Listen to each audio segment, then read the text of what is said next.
Have you ever thought about how much money most people get when they retire? Or more importantly, how much money you will need when you retire? This video is about the average income that most people make in retirement. And I'm sure you're gonna be surprised by the number. But this video doesn't just stop there. I'm also gonna tell you how you can set up your retirement so that you can have exponential growth in your resources and finances so that you can retire comfortably. And this video is not about comparing yourself to others. It's about seeing if you're on the right track so that you can meet your financial goals and live the lifestyle that you want to live when you retire. So let's dive right into it. When most people talk about retirement, they talk about averages as if there's just one average. But there's many different ways for you to go and look at and get data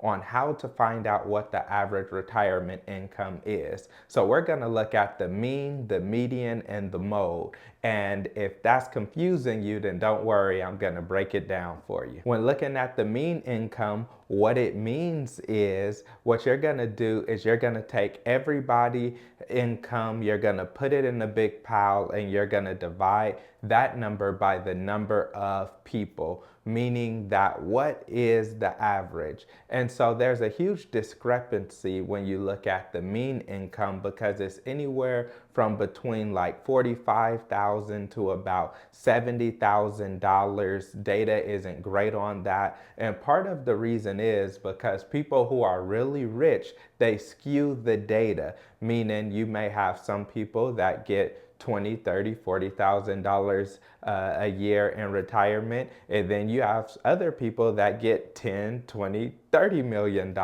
a year in retirement. So they could completely throw off the data, and that's why we just can't go by the mean. We have to also look at other averages. The median retirement is what is in the middle. So if you have 100 people, your median would be what are those people who are in that 50 range? What is it that they're making? So you have some people on the top end making a bunch, some people at the low end making a little, and then it's what are the average people in the middle making. And so when you're looking at the median income of retirement, it is between 30 and 40,000 for people who are in the US, which is very, very low. And last is the mode. The mode is the number that is most likely to occur and the number that is most frequent. And we don't have a lot of data on this, but most people will actually fall in a range of relying on their Social Security.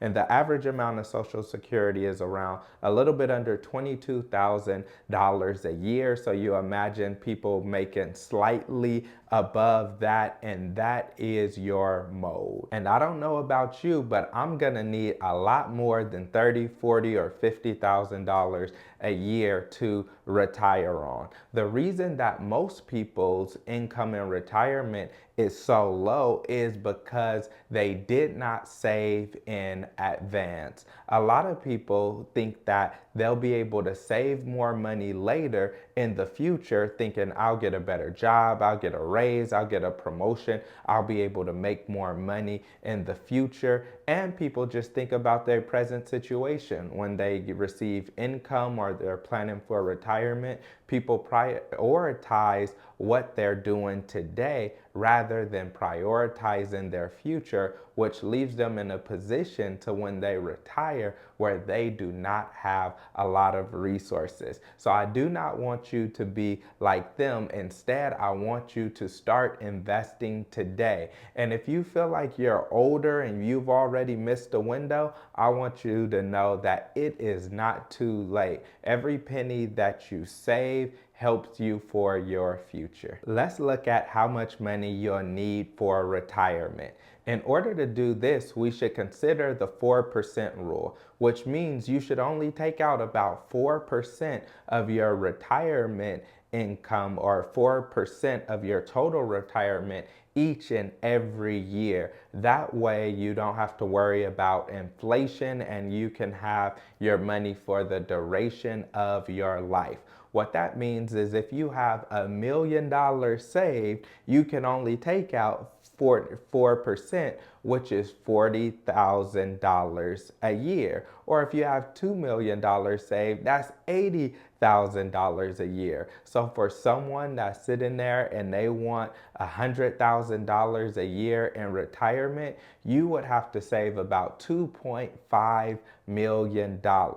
Now that may sound bad and it may sound difficult, like that's a whole lot of money, which it is, but I'm gonna tell you the tools that you need in order to reach that amount. And I guarantee you it's a lot easier than you think. In order for me to explain this to you, you need to know some simple basics about investing. You have some moderately risky investments, which are like index funds and mutual funds. And the gold standard index fund is a S&P 500. It averages about 10% ROI, which is return on investment each and every year over a period of decades, right? And so when you're looking at a good mutual fund or a good index fund and you assume a 10% rate of return or return on your investment yearly, then you can start getting exponential growth on your money. And this is how powerful exponential growth is. So like I said earlier, imagine you want $100,000 in retirement each and every year. So you're trying to get to that $2.5 million marker. Now that may sound impossible, but here is a simple way you could have gotten there.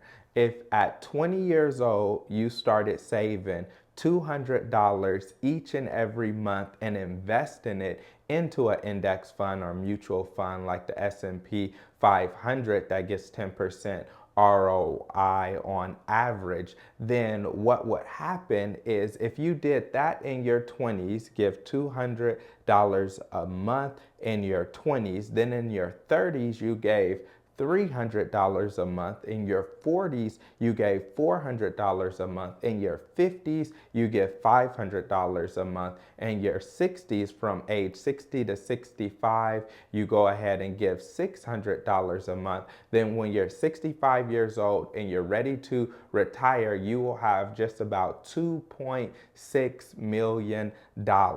So that's an easy way to get there, where all you have to do is save 200 in your 20s, 300 in your 30s, 400 in your 40s, 500 in your 50s, and 600 for 5 years of your 60s, and you would be at that $2.5 million mark. I wish I had this information when I was 20 years old. And the reason that your money grows so fast is because of compound interest. And so you don't want to wait to invest. And let's look at the example of if someone waited till they were 40 years old to start investing instead of 20 years old because they wanted to wait till they were making more money. And so if you wait till you're 40 and you gave $2,000 a month, which is about the maximum that you can give to like a 401k plan right now. If you gave $2,000 a month, every month from the age of 40 to the age of 65, then you would have about $2.6 million.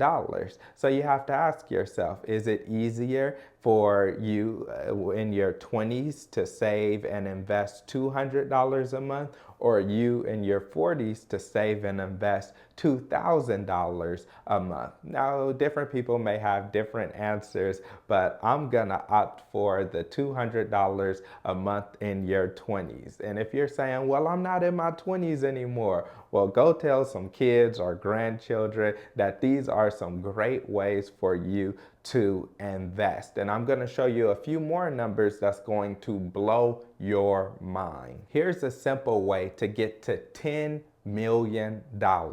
You want a net worth for $10 million. If you would have started investing in your 20s and you invest $300 a month in your 20s, $400 a month in your 30s, $500 a month in your 40s, $600 a month in your 50s, and then $700 a month from age 60 to 65, and they were growing at a 10% rate, then you would have $10 million.